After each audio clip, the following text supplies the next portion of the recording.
Nigeria's investment drive takes flight with $2 billion offshore gas projects.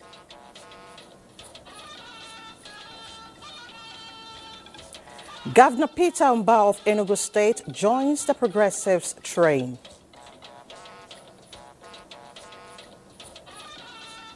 Today, we are coming together as the Southeast to put an end to fragmented politics. Nigeria to establish pre-shipment agency to promote solid mineral exports.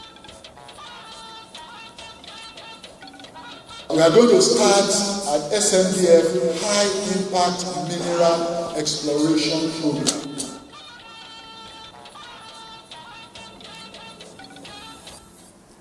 Hello and welcome to the Network News at 9 on NTA. I am Elizabeth Omori. Reading with me tonight from Lagos is Hingino John Adams.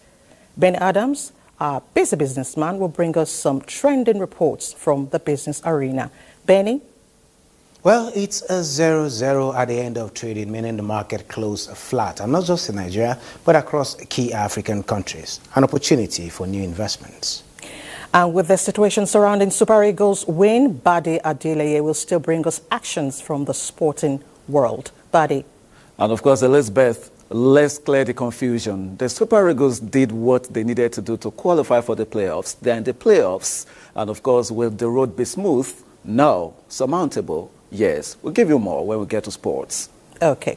Thank you, gentlemen. And do join us on all our social handles displayed on your screen to follow this newscast live. We begin with the news by linking up with our State House correspondent, Musbau Danwahab, presently in Rome, where President Bola Tinubu is expected to join other world leaders for the Akaba Process Heads of State and Government meeting, with special focus on security crisis in West Africa. Musbau, thank you so much for joining us on the news. Thank you, Elizabeth. Thank you so much. Now, tell us, what does this meeting aims to achieve? Well, it aims to achieve something very important for Africa, and particularly West Africa. The issue of the complex security challenges confronting the West African sub-region of Africa is on the table for the heads of state and government here on the platform of the Akaba processing meeting, which has been organized by the Jordanian King Abdullah II. This meeting started 10 years ago, and it holds annually. Of course, one meeting has been held this year already, where they decided that the next topic is going to be about the insecurity, the terrorism, the expansion of terror groups in West Africa.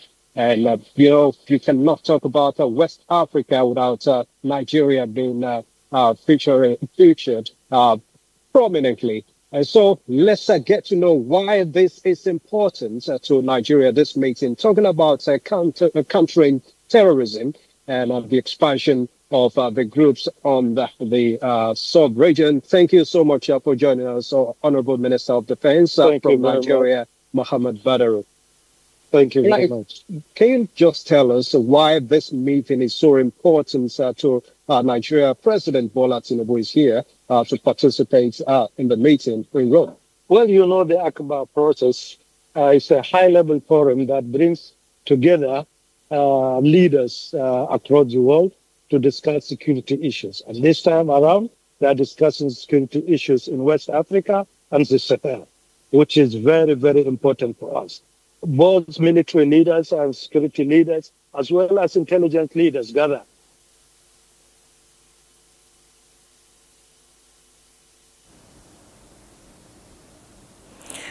Apologies there, we seem to have lost our audio there, but notwithstanding, Musbau, thank you so much for your time. All right, I understand Musbau is back. Musbau, let's hear from you.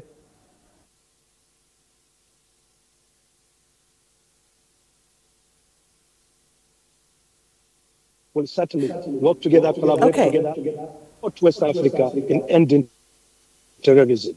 Okay, apart from the talks,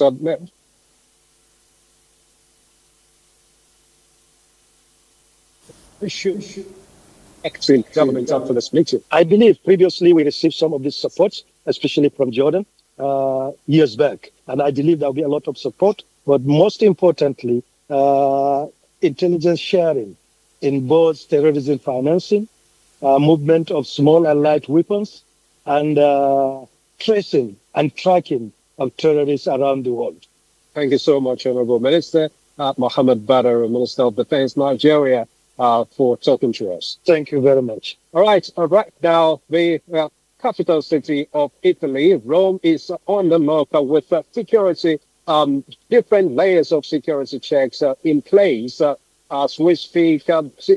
Policemen and other security agents have crossed the town, try to provide necessary security for the people who will be participating in the event tomorrow. About 130 participants will be in the meeting tomorrow, and we hope to bring that event to you tomorrow. Thank you. All right, Musbah, thank you so much for the preview. We do appreciate your time and that of the Minister. Thank you so much. Moving on, Nigeria has attracted yet another huge investment in the oil and gas sector, proving the efficiency of the economic policies stimulating global investors' confidence under President Bola Tinubu's administration. Shell has made a $2 billion final investment decision on a new gas project in Nigeria's shallow offshore HI field OML 144. The project will deliver approximately 350 million standard cubic feet of gas per day from 2028, equivalent to almost a third of Nigeria LNG Limited's Train 7 project requirements. This investment brings total significant upstream investment commitments in Nigeria's oil and gas sector to more than $8 billion since President Tinubu assumed office in 2023. The investment decision also marks Nigeria's third major oil and gas FID in the last 18 months, following the Uberta Non-Associated Gas Project and the Bunga North Deep Water Project. The project will supply up to 15% of NLNG's total feed gas requirements, covering trains 1 to 7.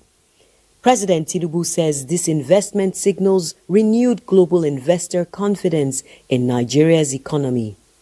It is also attributed to President Tinubu's reform agenda, which introduced unprecedented fiscal incentives, regulatory clarity, and operating process simplification. These reforms have restored investor confidence and repositioned Nigeria as a competitive investment destination. The special advisor to the President on Energy, Olu Arowolo Verheyen, says the project will strengthen LNG export, expand LPG supply, and advance clean cooking access for millions of Nigerian households. The NLNG Train 7 project will expand Nigeria's LNG production by 8 million metric tons annually, supporting job creation, economic growth, and SMEs in host communities. President Tinubu reiterates his administration's commitment to creating an enabling environment for domestic and foreign investors, saying the investment is a clear validation of Nigeria's reform efforts and a signal that the country is open for business. Now to politics. The All Progressives Congress APC has formally received Governor Peter Mbah of Enugu State into its family. President Bola Tinubu, represented by Vice President Kashim Shettima, says the APC remains committed to implementing policies that will drive economic growth and prosperity across the nation. State House correspondent Abdurrahman Jibrila reports.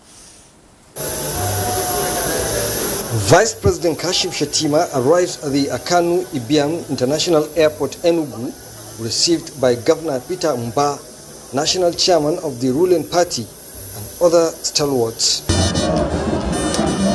Then proceeded to the Michael Akpara Square to celebrate with Governor Peter Mbah and the people of Enugu State for the warm reception accorded him by the All Progressives Congress National Working Committee.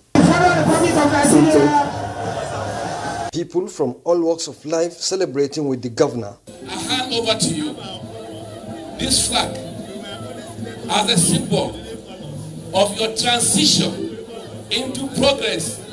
You join the front of the progressive, and you're welcome in the name of the Father, the Son, and the Holy Spirit. And now to the main event, formal handing over of the APC flag by the national chairman, Professor Nentawe Lilwada, with the support of the national executives. Governor Peter Mba, let me thank you for taking this right decision.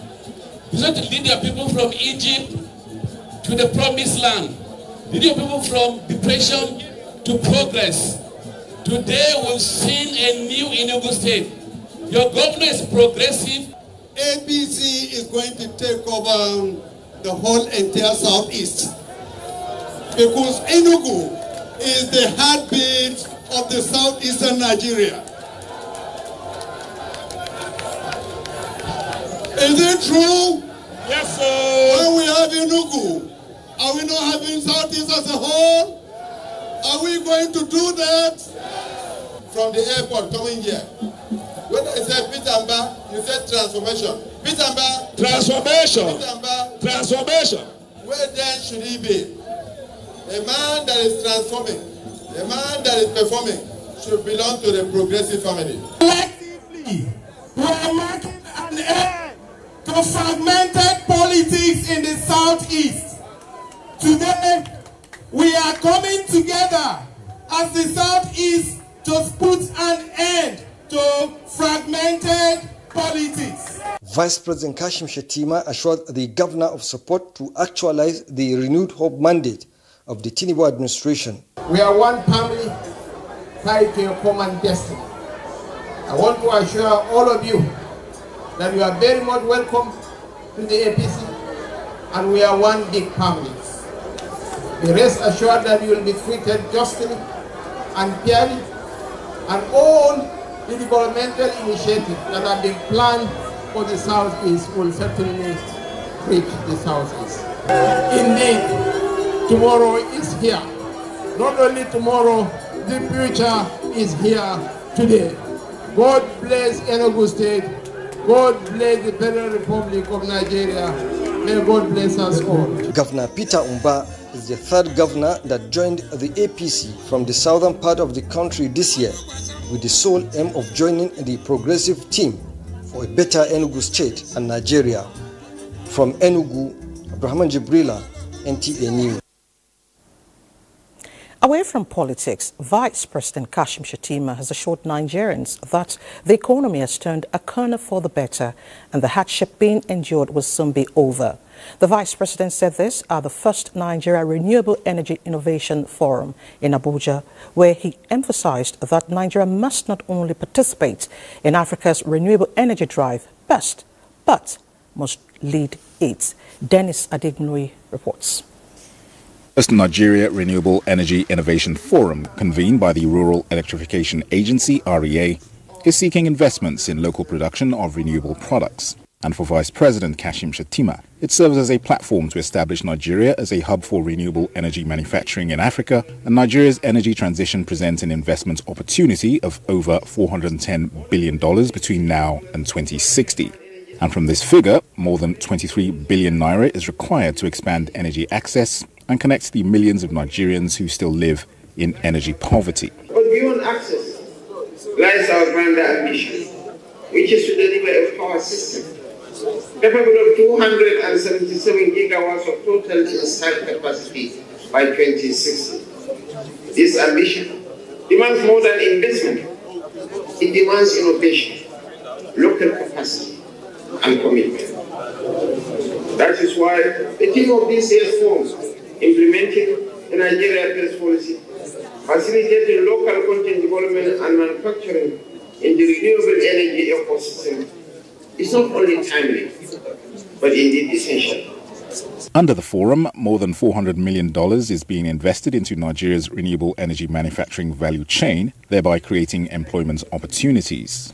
These investments are projected to create over 1,500 direct jobs across multiple states and reflect growing global confidence in Nigeria's clean energy industrialization drive. In the power sector, the Nigeria First policy reflects our determination to ensure that the next generation of clean energy technologies, from solar panels the battery energy storage systems, deployed across the country, proudly carry the label made in Nigeria. Each partnership formed here, Your Excellency, will contribute to answering a single question. That is, how do we ensure that Nigeria not only participates in, but leads the renewable energy revolution in Africa? As the world races towards net zero emissions, the consensus at this forum is that Africa cannot and must not be left behind. In Abuja, Dennis Adegunloye, NTA News. You're watching the Network News on NTA. Let's take a breather. More to come. To stay with us. Thanks for staying with us. The federal government has approved a proposal for the establishment of Nigerian Pre-Shipment Agency to curb leakages at the nation's seaports while exporting solid mineral products. Minister of Solid Minerals Development, Dele Alaki, announced this at the opening of the 10th edition of the Nigerian Mining Week in Abuja. Mie Ogidi was there. Nigeria's geological potentials place the country in an advantaged position where destiny meets opportunity. But redirecting these opportunities to national development is where the challenge lies. Getting this right informed the formation of the Nigerian Mining Week, and this marks 10 years of this gathering. A gathering where ideas turn to action, policies appreciated, and with deliberate efforts by the government, gains recorded within this period. In Q1 2025, Nigeria reached $680 million in net DI into the mining sector. Revocation of dormant licenses and deployment of minerals marshals to curb stealing in the sector is widely commendable. As we celebrate these achievements, we also recognize that the work is not done. Regulatory challenges, illegal mining, infrastructure gaps, and capacity building needs continue to present challenges.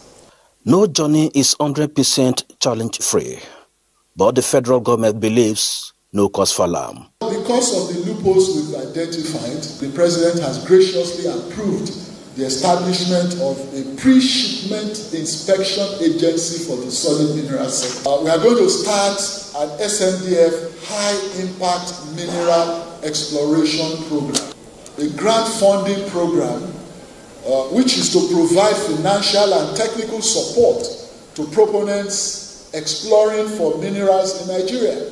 We are enforcing strict environmental regulations to prevent pollution of our farmlands and water sources. We're requiring mine operators to rehabilitate sites and respect biodiversity. Deliberations in the next 2 days will open new frontiers for the Nigerian mining industry into global relevance. Mie Ogidi, NTA News. Now to activities on the floor of the National Assembly. President Bola Tinubu has communicated to the Senate seeking confirmation of Professor Joash Amopitan as chairman of the Independent National Electoral Commission, INEC. National Assembly correspondent Lami Ali reports. I am pleased to present for confirmation by the Senate the appointment of Professor Joash. The presidential request to the Senate seeking approval of the appointment of Professor Amopitan as chairman of Nigeria's election umpire is in line with provisions of the Constitution. This is referred to the Committee of the Whole for consideration as soon as practicable. Also communicated to the Senate is the request seeking approval of appointments for the Federal Character Commission. Senate, in line with its resolution of last week, has set up a 12-man ad hoc committee tasked with coming up with a position paper containing facts and statistics to be shared with the executive arm of government on current discussion at the U.S. Congress regarding alleged persecution of Christian faithful in Nigeria. That will form a major reaction of the approach of the legislature in Nigeria towards the ongoing discussions in America. In another resolution, Senate has urged authorities to facilitate the safe return of Nigerians languishing in detention camps in Libya. Credible bodies have documented consistent reports of arbitrary detention, torture, rape, forced labor, and killings of migrants in Libyan detention centers. What are you to expect? In spite of all the effort of the Ministry of Foreign Affairs, the Commission on Diaspora, they have paraded young men and women who are being brutalized, dehumanized in Libya. And yet, some Nigerians will still take advantage to go there. What are they looking for? We should urge the National Orientation Agency to, as a matter of urgency, commence immediate sensitization of all Nigerians on the dangers of emigrating to countries that are war-torn. Meanwhile, the APC today secured a two-thirds majority in the Senate following the defection of Senator representing Bauchi North, Samaila Kaila Dahua, from the PDP to the ruling party. From the National Assembly, Lami Ali, NTA News. Meanwhile, the House of Representatives says it is determined to find a middle ground in the industrial dispute between the federal government and the Academic Staff Union of Universities, ASU. At Tuesday's plenary, the House tasked and had a committee led by Speaker Abbas Tajuddin to wade into the impasse and find a lasting solution, as well as facilitate suspension of the 2-week strike declared by ASU.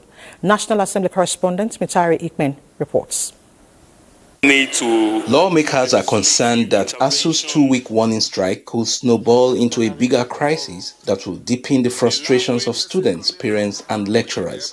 They warn that time is of the essence to broker a deal between the federal government and ASU. The House urged both parties to exercise restraint, embrace constructive dialogue, and prioritize the interests of students and national development above all other considerations. Meanwhile, the House resolved to investigate a petition brought against the Joint Admission and Matriculation Board over age restriction policy. For enforcing an illegal and arbitrary admission age restriction policy in contempt of the judgments of 2 superior courts of records, in disregard for the fundamental rights of affected candidates, and a resolution of the House of Representatives. To expand maritime infrastructure and boost the blue economy in line with the renewed hope agenda of the federal government, lawmakers advocate more deep-sea ports. Urge the federal government, through Ministry of Marine and Blue Economy and other relevant agencies, to initiate a collaborative framework with the government of Akwa Ibom State for the establishment and realization of the Ibom deep-sea ports that could attract investment worth over $5.6 billion. Following renewed bandit attacks in parts of Sokoto State, the House called for intensified military onslaught. Urge the Nigerian Armed Forces to immediately reinforce deployment and enhance joint operations in Kuchi area of Kebe Tambuwal local government to secure lives, property. Governor Uba Sani of Kaduna State was in plenary to witness the formal defection of 3 lawmakers from his state who left the PDP for APC. From the National Assembly, Mitaire Ikben, NTA News. Let's shift attention to health matters. The Presidential Initiative on Unlocking Healthcare Value Chain has warned against the importation of banned products in the health sector. At the end of a 3-day stakeholders workshop on enhancing local manufacturing and supply chain for malaria health commodities, the National Coordinator of PVAC, Dr. Abdul Mukhtar, emphasized the need to make local manufacturers more competitive rather than impose restrictive measures. Resolutions highlighted dependency on imports leading to high costs, supply chain vulnerabilities, and inconsistent availability of critical health care products. Discussions covered the executive order on rapid diagnostic tests and active pharmaceutical ingredient manufacturing. The workshop reaffirmed the importance of the Nigeria First policy and the President's commitment to supporting local manufacturers. Meanwhile, Chairman of the National Drug Law Enforcement Agency, NDLEA, Brigadier General Mohamed Buba Marwa urges the international community to stand together to dismantle criminal drug networks that threaten peace and stability of nations. Addressing the 80th United Nations General Assembly plenary session of the Third Committee in New York, USA, he said the world can no longer be held hostage by illicit drug trade. Nigeria says prioritizes international cooperation and intelligence sharing in curtailing illicit drug activities. While highlighting Nigeria's successes in the fight against substance abuse and trafficking, he expressed the country's resolution through its anti-narcotic agency, the NDLEA, to join forces with Committee of Nations to dismantle criminal drug networks. Now, global elites gathered for the highly anticipated unveiling of Angelo Galasso's exclusive collection, marking the Italian luxury brand's debut in Africa. This was held at Lagos, at Del Borough, Lagos, known for hosting A-list celebrities like Prince Harry and Meghan, as well as over 27 and former presidents of nations.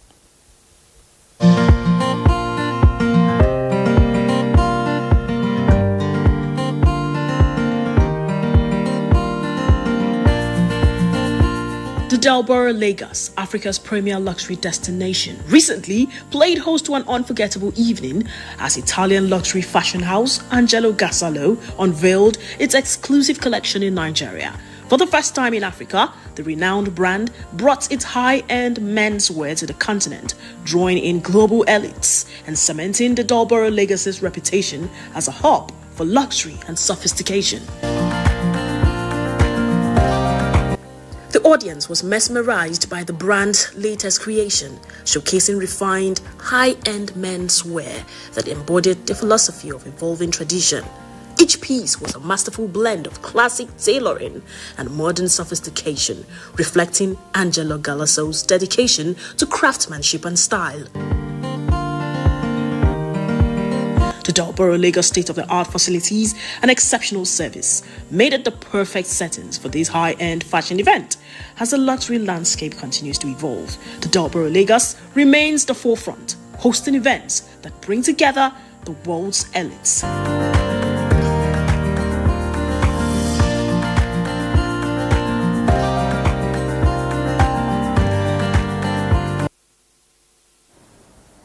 And for more reports from Lagos on the Network News, let's join Hingino in Lagos. Hingino.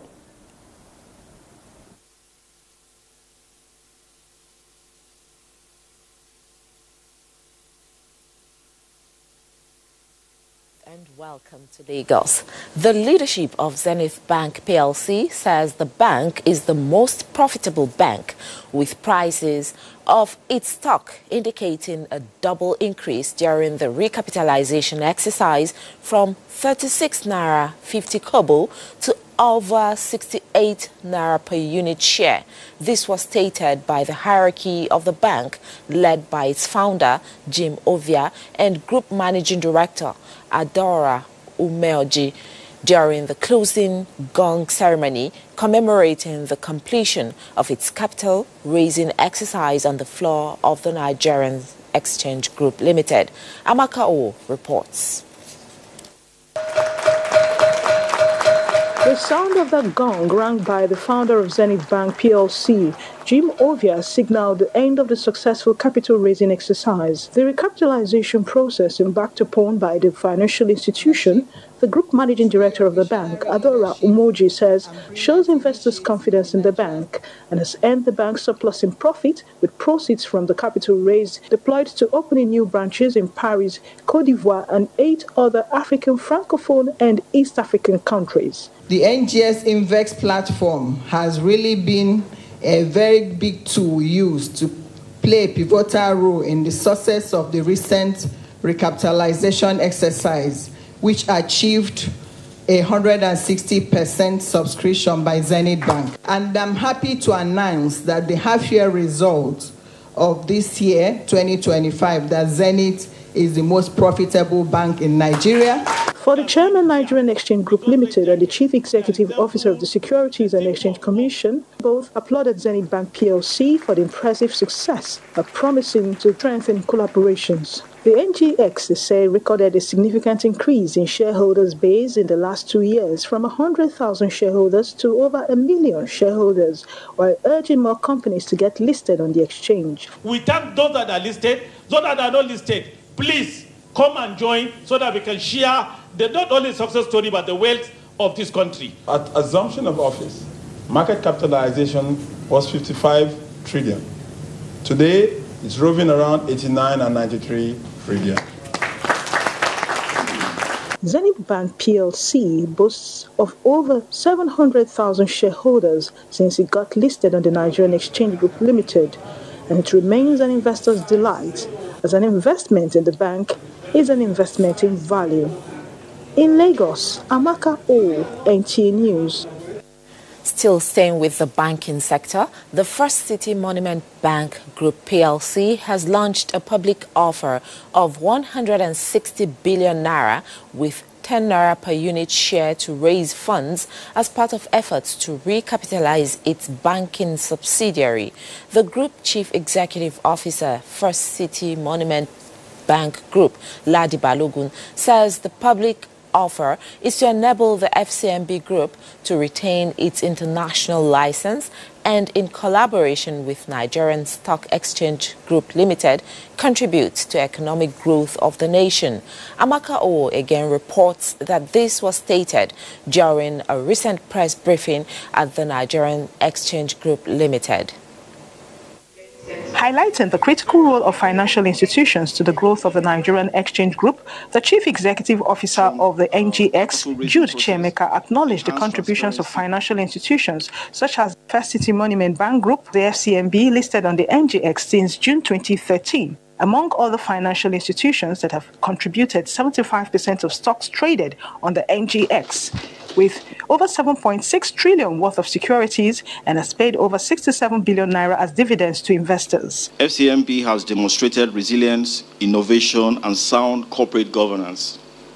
The financial services sector remains a key pillar of the Nigerian economy. The Group Chief Executive Officer of the First City Monument Bank Group, Ladi Balogun, while commending efforts of the government in revitalizing the economy, highlighted areas of growth across subsidiaries with the expansion of international footprints in the next 5 years. We raised this money. We'll finish on November the 6th. We'll move fast to do a rapid capital verification. We expect by very early Q1, those funds will be in our balance sheet. We will pay down fixed deposits to make sure that the exchange rate stays strong. We expect that this money we're raising will be delivering about 30% incremental return. Capitalization is generally a very good thing for the industry. The FCMB stocks are said to be one of the cheapest stocks available to investors, with steady growth of return on equity. There are several elements of value creation that make the issuer quite confident of actually even surpassing the growth trend that has been achieved already. The FCMB prides itself as a resilient group of companies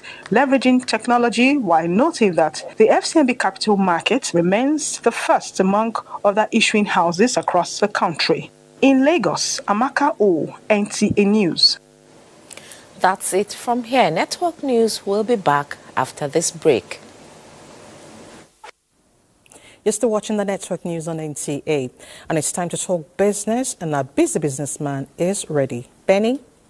Thank you, Elizabeth. Now, the Securities and Exchange Commission's Expert Committee on Curriculum Review has designed a basic course in capital market studies to be taken by all first-year students across Nigerian universities. Chairman of the committee, Professor Uche Uwalike, says the initiative is inspired by the recognition that awareness and understanding of the capital market remain relatively low, especially among young Nigerians. And by introducing the new course, the SEC aims to promote early exposure, foster capital market literacy, and ultimately deepen financial inclusion. To the National Universities Commission, we express our deep appreciation for their foresight in introducing the Securities and Investment Management Program into the Nigerian university system. This initiative has created a vital platform for nurturing a new generation of capital market professionals and investors. We, however, feel that the NUC gives due consideration to the committee's recommendation, particularly those relating to the inclusion of emerging topics Today, we are formally recognizing policy harmonization and curriculum design. Indeed, we are placing ourselves in a position to shape the mindset of future generations by making available the core tools that can power informed decision-making and contribute meaningfully to our development as a nation.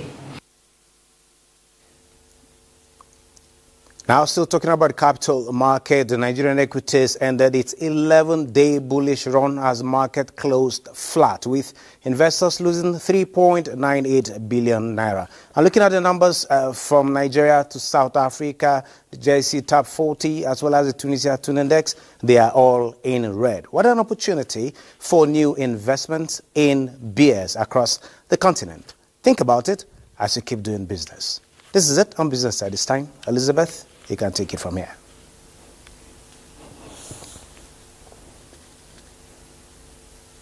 Elizabeth, you can take it from here. Thank you so much, Benny. Yeah.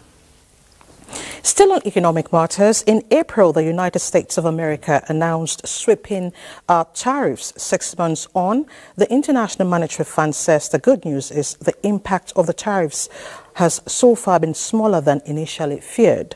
Moplang Dakok from Washington, D.C. reports that the IMF projects global growth at 3.2% this year and 3.1% in 2026, showing a cumulative downgrade of 0.2 percentage points from its forecast 1 year ago.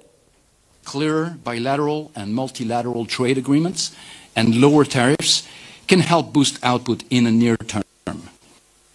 Second, AI has the potential to increase productivity. Improved domestic policies will also go a long way to help improve resilience, reduce macroeconomic risks, and help resolve global imbalances. For Africa, the fund commended ongoing reforms and efforts to sustain macroeconomic stability in Nigeria and Ethiopia, but emphasized that structural reforms and stronger policy coordination are needed to unlock the region's full growth potential. For Sub-Saharan Africa, we had growth upgraded, actually. Growth projections for 2025 are up by 0.2 percentage point, and same goes for growth in 2026. So we have 4.1 projected this year and 4.4 next year. And this resilience of the region has been supported by macroeconomic stabilization as well as reform efforts that's been going on. The IMF further urges all countries to invest more in the future to boost productivity and long-term economic resilience. And the review of Nigeria's revenue mobilization allocation formula is designed to recalibrate resource sharing and empower sub-national governments to effectively meet their constitutional obligations. Olayin Kauja reports that the initiative by the Revenue Mobilization Allocation and Fiscal Commission seeks to establish a framework that reflects today's realities. The issue of revenue allocation has always occupied a central place in Nigeria's political and economic evolution.